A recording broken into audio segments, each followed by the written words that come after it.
25년 편입영어 전문가가 추천하는 노베이스 편입영어 공부 방법 5단계를 알려드리겠습니다.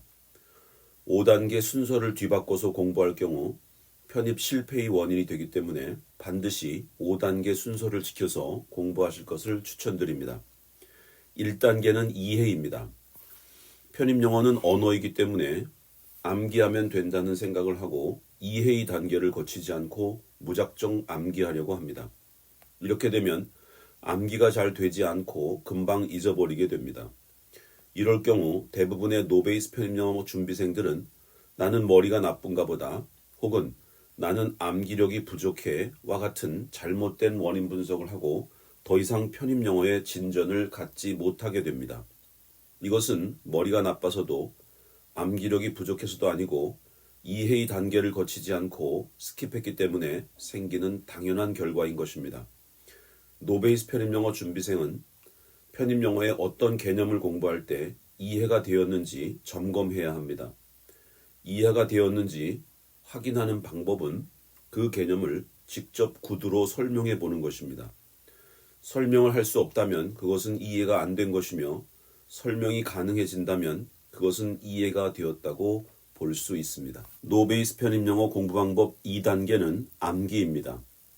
노베이스 편입영어 공부 방법 1단계는 이해였는데 이해의 단계가 끝나면 암기를 해야 합니다. 그런데 암기는 단기 기억과 장기 기억이 있습니다.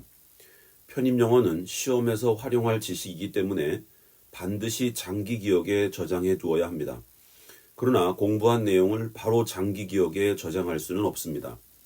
만약 이런 방법을 선택할 경우 진도가 나가지 않아서 책의 앞페이지만 까맣게 되는 공부 못하는 아이들의 전철을 밟게 됩니다.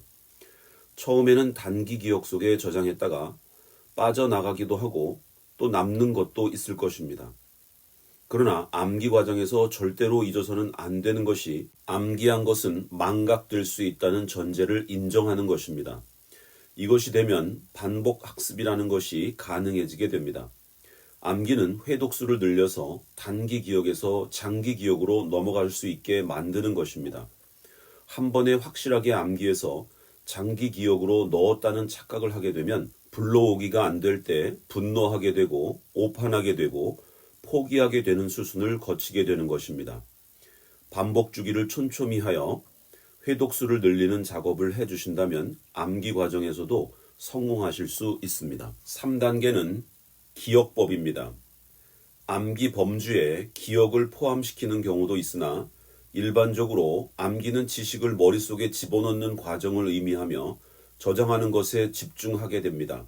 그러나 암기의 완성은 단순 지식의 저장이 아니라 그 저장된 지식을 끄집어내서 활용할 수 있을 때 비로소 완성되는 것입니다. 단순히 머릿속에 집어넣은 지식을 암기되었다고 말할 수 없는 이유가 바로 여기에 있는 것입니다.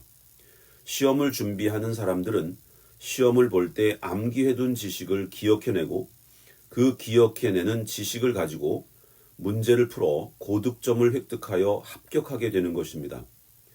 암기한 이후에는 반드시 기억해낼 수 있는지 확인 작업을 해야 합니다. 이것이 가능해질 때 비로소 암기는 완성이 되는 것입니다. 어떤 지식을 암기한 후에 10분이 지나면 10%를, 1시간이 지나면 50%를, 하루가 지나면 70%를, 한 달이 지나면 80%를 망각한다고 합니다. 결국 암기했다는 것은 망각이 시작되었다는 것을 의미한다고 볼 수 있습니다. 그러므로 망각의 과정을 인정하고 암기의 완성이 기억할 수 있는 지식이 되어 있는지를 확인하는 것입니다. 암기의 완성은 그 지식을 끄집어내서 활용 가능하도록 기억할 수 있는가에 달려있다고 볼 수 있습니다. 4단계는 유형별 문제풀이 방법을 익히는 과정입니다. 편입영어 독해의 예를 들어보면 문제 유형이 크게 3가지로 나누어 볼 수 있습니다.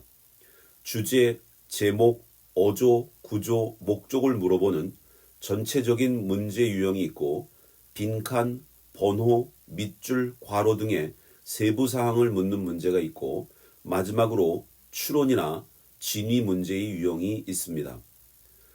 편입영어 독해의 특성상 지문이 주어지고 그 지문을 근거로 제시된 문제를 풀어야 하는 구조를 가지고 있다고 볼 수 있습니다.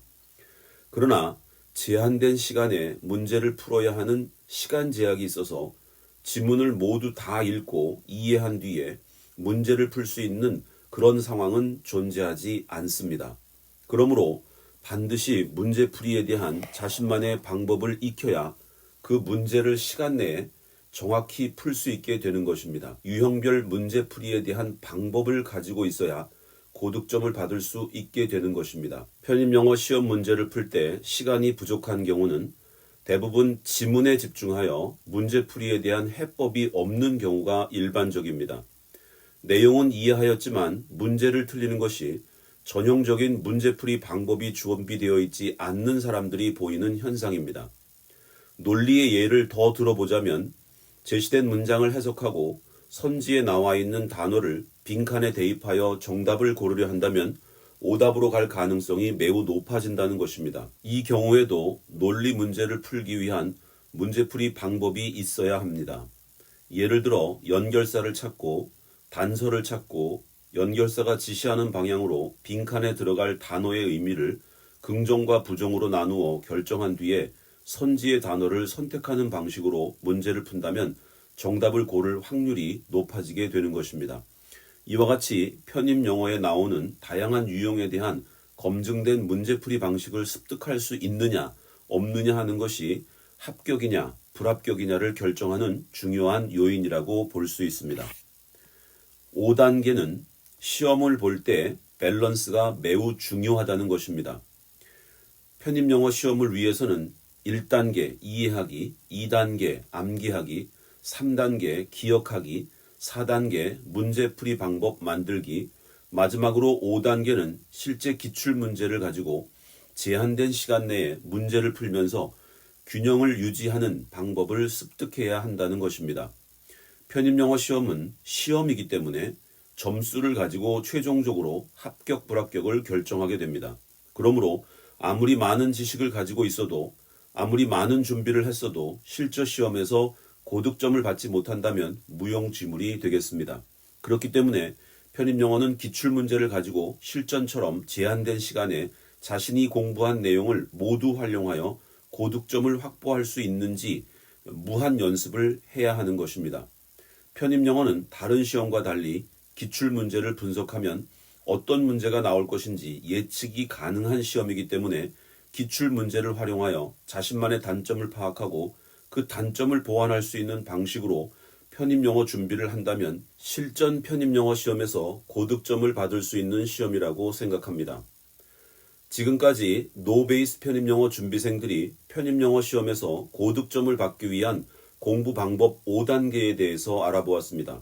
요약하자면 순서를 바꾸지 말고 5단계를 수행할 때 편입에서 서성한 중경외 시 편입 합격의 꿈을 현실로 만들 수 있을 것이라고 생각합니다. 영어가 부족하여 편입영어 준비가 걱정되신다면 원선생 편입영어 연구소에서 진행하는 노베이스 편입영어 서성한 중경외 시 편입 합격 프로젝트에 참여하시면 됩니다. 거목의 숲을 지나니 나도 거목이 되었다. 25년 편입영어 전문가가 직접 개인 관리로 여러분의 서성한 중경외 시 편입 합격의 꿈을 현실로 만들어 드리겠습니다.